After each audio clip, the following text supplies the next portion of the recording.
கர்த்தருடைய பரிசுத்த நாமத்துக்கு ஸ்தோத்திரம். வணக்கம் என் அன்பான தேவனுடைய பிள்ளைகளே. லோ இன் கிரேஸ் டிவி சேனலுக்காக உங்களை அன்போடு வரவேற்கிறேன். இன்றும் 29வது நாள். கர்த்தருடைய 29வது நாமத்தை குறித்து தியானிப்போம். கர்த்தருடைய நாமமாவது சமாதான பிரபு, பிரின்ஸ் ஆஃப் பீஸ். அதுக்கு ரெலவெண்டான வசனம் என்னவென்றால் யோவான் 14வது அதிகாரம் 27வது வசனம். John chapter 14:27 verse. சமாதானத்தை உங்களுக்கு வைத்து போகிறேன், என்னுடைய சமாதானத்தையே உங்களுக்கு கொடுக்கிறேன்.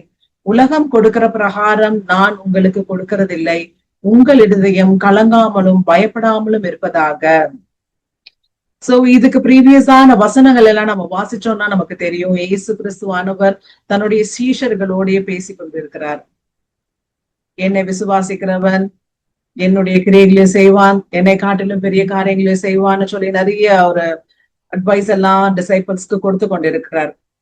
அப்போதான் தன்னுடைய மரணத்தை பத்தியும் ஆண்டவர் சொல்றார். மரணம் ஆயிடுச்சுன்னா என்னுடைய சீஷர்கள் தனியா ஆயிடுவாங்களே, அப்படி அவங்க பயப்படுவாங்களே அப்படின்னு சொல்லி என்ன சொல்ற, சமாதானத்தை உங்களுக்கு வைத்து போகிறேன், என்னுடைய சமாதானத்தை உங்களுக்கு நான் கொடுக்கிறேன், உலகம் கொடுக்கிற பிரகாரம் இல்ல, உங்கள் இருதயம் கலங்காமலும் பயப்படாமலும் இருப்பதாக அப்படின்னு சொல்லுகிறார். நான் போவேன், ஆனாலும் திரும்பி வருவேன், பரிசுத்த ஆவியானவரா உங்களிடத்துல வருவேன்னு சொல்கிறார். சோ இன்றைக்கும் கூட சமாதானம் இல்லாம யாருமே இல்லை எனக்கு சமாதானம் கொடுக்கறதுக்கு அப்படின்னு சொல்லி யோசிச்சு கொண்டு இருக்கிறீங்களா, திகைத்து கொண்டு இருக்கிறீங்களா? இன்னைக்கு இந்த நாம உங்களிடத்துல வருகிறது. அவருடைய சமாதானத்தையே அவர் உங்களுக்கு கொடுக்கிறார். அவர் உலக பிரகாரமாய் கொடுக்கறது இல்ல, அவருடைய சமாதானத்தையே உங்களுக்கு கொடுக்கிறார். நீங்க கலங்காமலும் பயப்படாமலும் இருங்க. கர்த்தருடைய விசுவாசிகளாக நமக்கு இருக்கக்கூடிய பெரிய தைரியமே கர்த்தர் நம்மளோடு இருக்கிறார், பரிசுத்த ஆவியானவராய் நம்மளோடு இருக்கிறாருங்கிறதுதான் நம்மளுடைய தைரியமே. சோ நம்ம எதற்கும் கலங்க வேண்டாம், சமாதானம் இல்லாம நம்ம பயந்து கொண்டு இருக்க வேண்டாம். கர்த்தர் நம்மளோடு இருக்கிறார்னு சொல்லி நம்ம சமாதானத்தோடு விசுவாசத்தோடு ஜெபம் செய்வோம். எங்களை அளவுக்கு அதிகமாய் நேசிக்கிற பரலோக பரம பிதாவே, அப்பா இந்த நல்ல நேரத்துக்காக கொடான கொடி ஸ்தோத்திரம் ஆண்டவரே.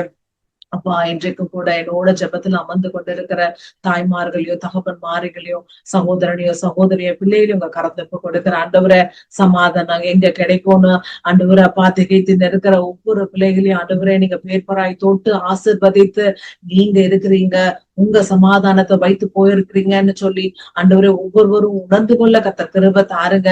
பரிசுத்த ஆவியானவரே உங்க சமாதானத்தை உங்க பிள்ளைகளுக்கு தாருங்க, ஆசீர்வதிங்க. துதி கன மகிமை அனைத்தும் ஒருவருக்கே செலுத்துகிறோம். இயேசுவின் நாமத்தில் ஜெபிக்கிறோம் எங்கள் ஜீவனுள்ள நல்ல பிதாவே. ஆமென், ஆமென். God bless you all. See you tomorrow.